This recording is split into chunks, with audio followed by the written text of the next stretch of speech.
Notre collectif accompagne des personnes en démarche d'aide médicale active à mourir, qu'on appellera AMA par la suite. Et le collectif reçoit les appels en deuxième intention. Ces appels, ils viennent d'associations françaises, Le Choix Citoyen, des médecins belges pour l'approfondissement de certains dossiers, certaines demandes qui leur paraissent peu claires, et puis des personnes déjà informées. D'où on a un taux d'éligibilité qui est particulier, qui est assez élevé pour la recevabilité, si je puis dire, des aides médicales actives à mourir. Merci. Donc alors, comment ça se passe? On est un collectif de 8 médecins et en fait, il y a un autre médecin qui n'est pas représenté parce qu'il n'a pas souhaité, mais c'est un médecin de soins palliatifs français, ouvert à beaucoup de choses. Peut-être une seule diapositive pourrait suffire. Voilà, merci. Voilà, merci beaucoup. Et c'est un médecin de soins palliatifs français très ouvert et qui nous permet d'avoir une idée vraiment très large des alternatives thérapeutiques dont on va reparler après. Alors comment ça se passe en pratique actuellement? La méthode qu'on a développée, c'est que la personne va nous contacter ou on va être contactée par l'association. On a un premier entretien en présentiel ou en visio quand les personnes habitent loin, ce qui est souvent le cas, qui permet 3 choses. La première, c'est une écoute prolongée de leur histoire médicale, mais également de leur détresse, également de leur chemin qui leur a permis d'aboutir à cette idée d'aide médicale active à mourir. La deuxième chose, c'est déjà évaluer le discernement, parce que le discernement va être une clé de voûte à la fois pour la loi belge et les jurisprudences suisses. Et déjà, on a une bonne idée, quand on a discuté longtemps avec la personne, du discernement. Et puis déjà, avoir la troisième chose, une idée de l'éligibilité à la loi belge ou à la jurisprudence suisse.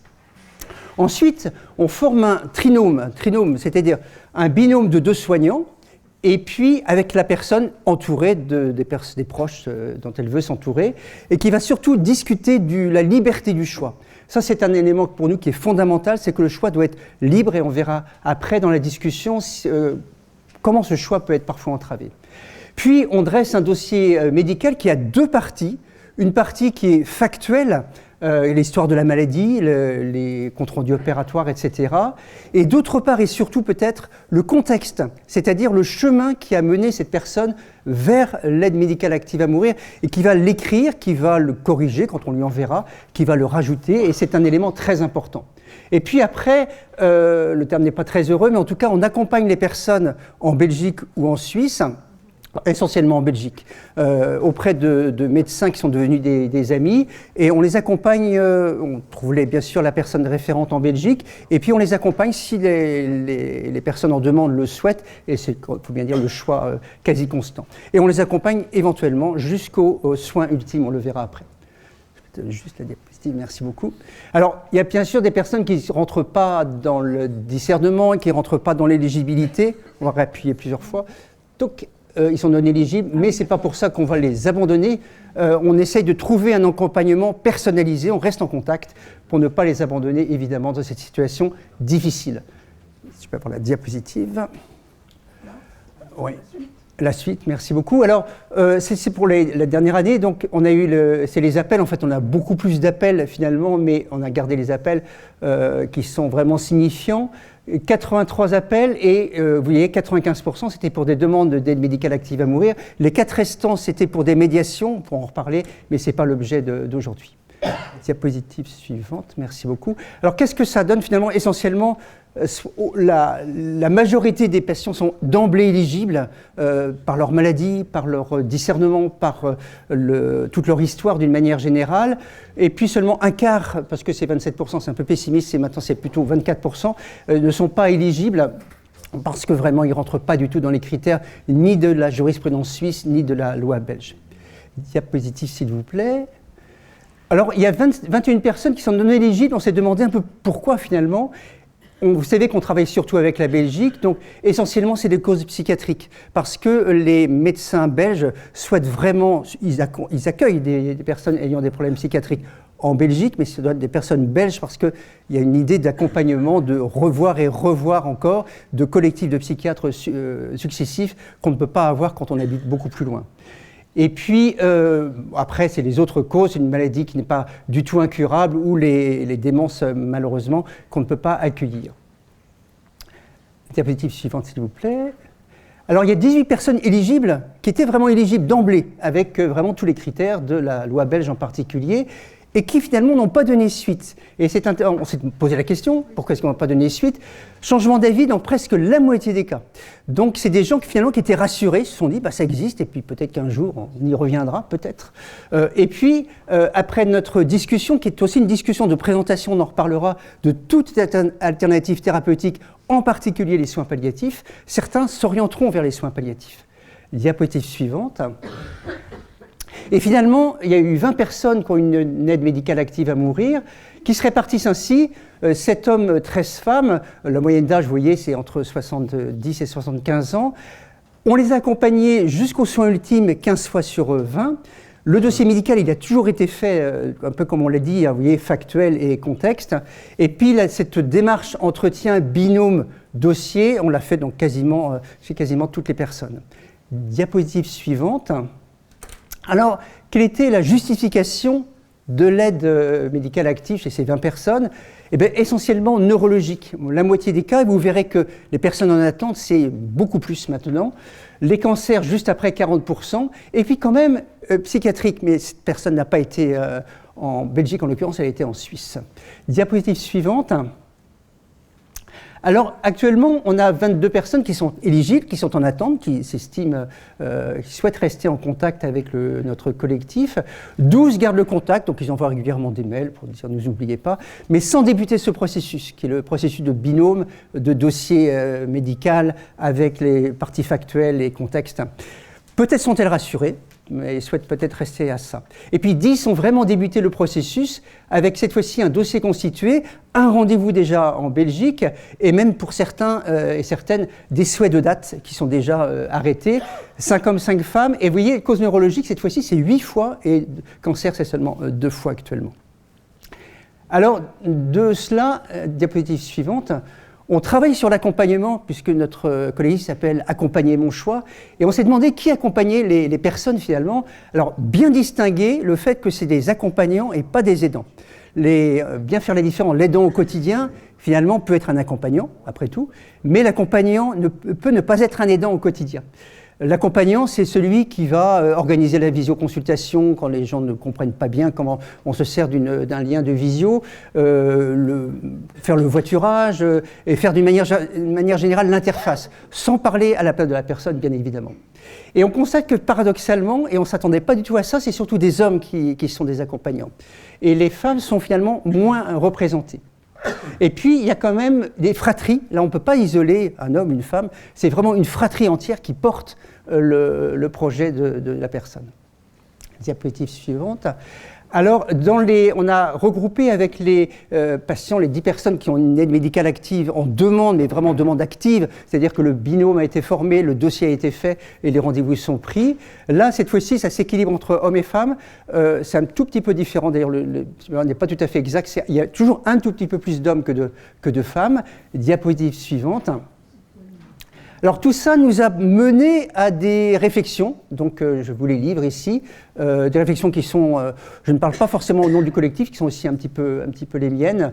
Quelle est la place des proches, des accompagnants, des aidantes? Alors on a toujours été frappé par le vécu ambivalent de l'aide médicale active par les proches. Entre l'idée de dire « ok, bon, j'accepte ton idée d'aide médicale active à mourir » et le moment où ça va se concrétiser, c'est-à-dire que la date va apparaître et puis finalement le geste va se faire, il y a un précipice. Et ce précipice sur lequel qu'on doit travailler, parce que parfois il y a une grande douleur qui s'exprime de la part de la famille, au moins immédiatement, ce qui est tout à fait attendu, mais peut-être par la suite. Et c'est pour ça qu'on garde cet accompagnement, vous verrez après, on est rappelé, on rediscute avec la famille, c'est très important, et avec les proches. Alors, personne et proche, comment les associer ou pas?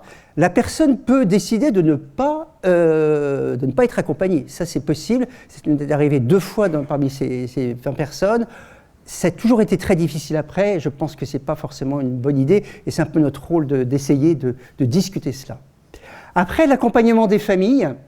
Alors, l'accompagnement des familles, c'est un peu ce qu'on pourrait appeler un réaccordage.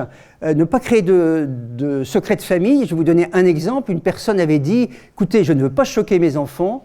Vous direz que j'ai eu un infarctus en Belgique, Voilà, et puis vous leur dites que ça, voilà, c'est évidemment un secret de famille qu'on crée et beaucoup de souffrance par la suite. Donc on essaye, mais si la personne le souhaite évidemment, on ne va pas contre la vie de la personne, on essaye au maximum qu'il y ait un réaccordage, qu'il y ait vraiment une médiation avec la famille et les proches vraiment très proches. Donc c'est-à-dire que l'accompagnement est vraiment une place majeure pour nous avant, pendant et, je vous le disais juste à l'instant, après, parce que la famille va rappeler, va rediscuter, est-ce que vous êtes sûr que ça s'est bien passé, enfin vous poser des questions et c'est très important qu'on reste présent. Diapositive suivante. Alors, choisir vraiment, c'est vraiment une obsession en particulier du binôme, en dehors des pressions. Et il y a beaucoup de pressions qu'on n'imagine pas finalement, et finalement quand on y réfléchit, il y en a beaucoup. Alors bien sûr les proches, on y pense tout de suite, la famille, la pression affective des proches, tu ne vas pas nous abandonner, tu ne vas pas nous faire ça. La loi belge est très claire, c'est la personne qui décide, et même éventuellement contre l'avis de ses proches, ce qu'évidemment on ne souhaite pas. Mais ça peut être également des structures inadaptées, ça peut être un fauteuil électrique qu'on n'a pas, ça peut être une institution maltraitante, et malheureusement on en connaît tous, avec des gens paralysés qui n'ont pas d'aide pour manger par exemple, et qui vont donc aller vers l'aide médicale active à mourir pour des problèmes institutionnels.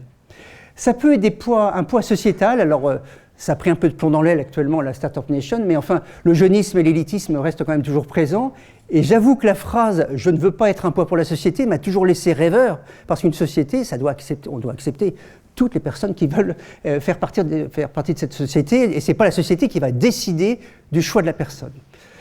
Personnel, alors ça c'est important et on arrive à des choses de plus difficiles, les dépressions, les troubles fonctionnels non pris en charge complètement, et ça c'est important parce qu'il y a des gens qui sont dans une souffrance terrible, parce qu'ils sont dépressifs, que ça se passe mal avec leur psychiatre, ou qu'ils n'ont pas de psychiatre du tout d'ailleurs, que leurs troubles fonctionnels sont mal pris en charge, et ils vont en tirer également une souffrance énorme, et vont donc demander l'aide médicale active à mourir.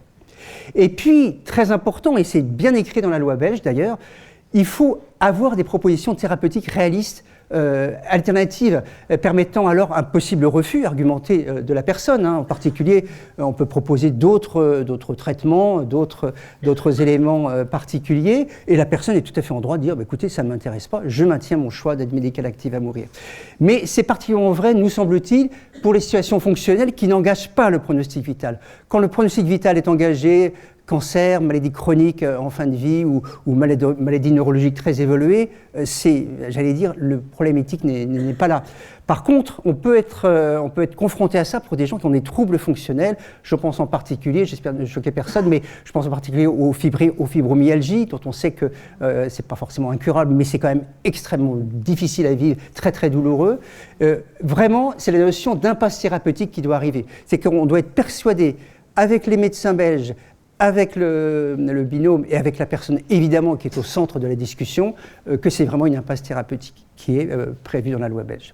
Donc l'aide médicale active est un soin, c'est dire qu'il faut vraiment avoir une vision transparente des autres soins. Les autres soins, c'est soins palliatifs, soins de support, éventuellement changement d'institution, c'est-à-dire appareillage adapté, c'est alternatives thérapeutiques, par exemple l'immunothérapie a fait des progrès énormes dans certains cancers.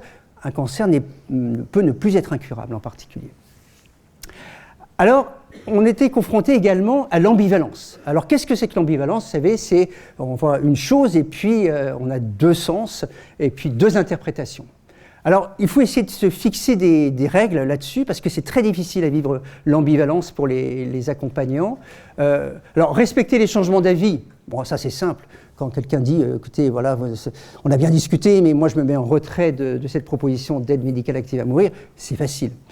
Par contre, quand c'est une personne qui va demander l'aide médicale active à mourir de manière répétée, ça devient extrêmement complexe parce que ça peut être une ambivalence, ça peut être une demande qu'on considère sa maladie différemment, en particulier les maladies fonctionnelles, dites fonctionnelles, à tort. La troisième chose, c'est maintenir une éthique forte. Il ne faut pas que ce soit un tiers qui propose l'aide médicale active à mourir. Vraiment, il faut demander que ce soit la personne elle-même qui appelle, qu'on contacte elle-même, qu'on la voit en visioconsultation quand ils sont loin ou en présentiel. C'est essentiel et ce n'est pas la fille qui va décider pour sa mère qui est en EHPAD. Et malheureusement, ça existe. Quatrième chose, accepter de ne plus contacter directement si on a commencé un dossier. C'est-à-dire que le collectif ne contacte plus quand le dossier est parti. Parce que si on contacte, Les gens vont être gentils, ils vont dire « bah oui, vous passez beaucoup de temps, bah oui, écoutez, oui, d'accord, je reste dans cette idée d'aide médicale active à mourir ». Donc il faut vraiment se retirer à ce moment-là, et je trouve que ce n'est pas si facile. Mais la personne de confiance est là pour le suivi. Et puis surtout, très important dans cette notion d'ambivalence, c'est être disponible tout le temps. C'est-à-dire répondre très vite aux mails, répondre très vite aux rendez-vous téléphoniques, essayer d'être disponible le plus possible. Ça nous paraît extrêmement important. Diapositive, s'il te plaît, merci. Alors après, le discernement. Alors le discernement, c'est, selon l'article de la loi belge, c'est la capacité de discernement et conscient au moment de sa demande. Alors il y a différentes définitions, en Belgique et en Suisse, c'est un petit peu différent, mais globalement, on peut s'interroger sur la pertinence de la manière dont on évalue actuellement le discernement. Parce que quelqu'un qui a une désorientation dans le temps et dans l'espace, qui a une dépression même sévère si elle est suivie, peut tout à fait donner un choix tout à fait construit, et peut avoir un discernement. Et ça, parfois, c'est un peu difficile à faire entendre à nos collègues. Les gens qui se repèrent plus dans le temps, plus dans l'espace, peuvent pour autant avoir un vrai discernement. Et donc, je pense personnellement qu'il faut réfléchir à d'autres approches d'évaluation du discernement, notamment pour les démences à leur début, et puis les maladies d'Alzheimer, bien sûr. Vous savez qu'actuellement, les critères diagnostiques des maladies d'Alzheimer sont très grossiers. Il faut vraiment qu'il y ait une situation clinique qui existe, perte de la mémoire immédiate. Il faut qu'il y ait l'IRM, enfin l'IRM, c'est pas un très bel examen, mais enfin l'hippocampe, ça ne suffit pas à prouver un Alzheimer, etc. Les dosages de protéines tau, enfin tout cela n'est pas au point. Donc c'est vraiment, il y a au moins 1 an ou 2 ans qui se passent avant qu'une maladie d'Alzheimer s'installe totalement et que le discernement s'éloigne. Et donc c'est peut-être à ce moment-là qu'on peut intervenir. Diapositive suivante. Alors finalement, le profil personnel qu'on tire un petit peu de des personnes qu'on a suivies, alors c'est vraiment à confirmer, bien sûr, en particulier Nathalie a aussi une expérience qui serait très intéressante d'entendre.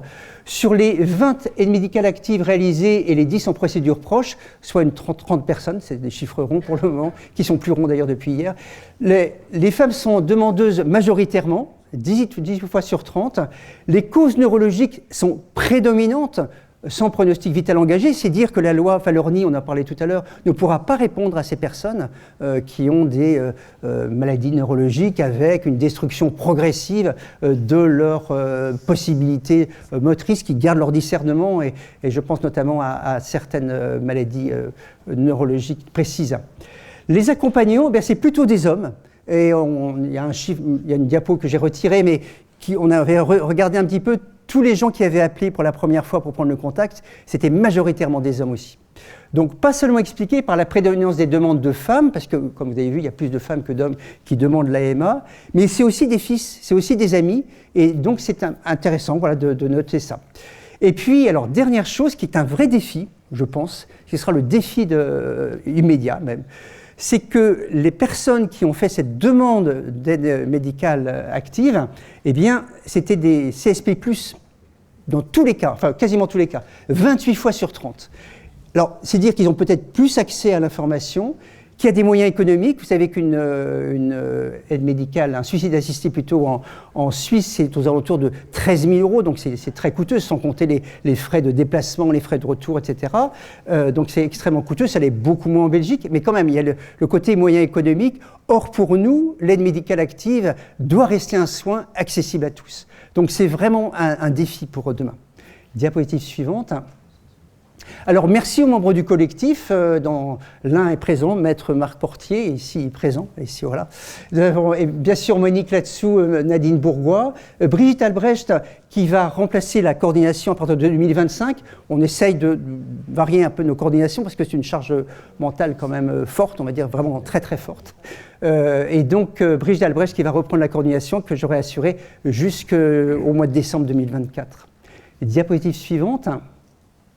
Alors voilà, je profite honteusement du fait que je suis là. Voilà, nous recherchons des infirmiers et infirmières, vraiment prioritairement actuellement. Donc si vous en connaissez, des sympathiques infirmières en exercice, des sympathiques infirmiers en exercice, eh bien merci de nous contacter, nous les recevrons très très bien. Diapositive suivante. Et merci surtout aux médecins belges. Merci à leur générosité, à leur humanité, à leur inventivité, à leur empathie Et alors, sens pédagogique, parce que chaque fois qu'on accompagne une personne en Belgique, à chaque fois, on apprend quelque chose de nouveau en tant que médecin consultant. C'est vraiment très, très important. Diapositive suivante. Et voilà, ce sera la dernière.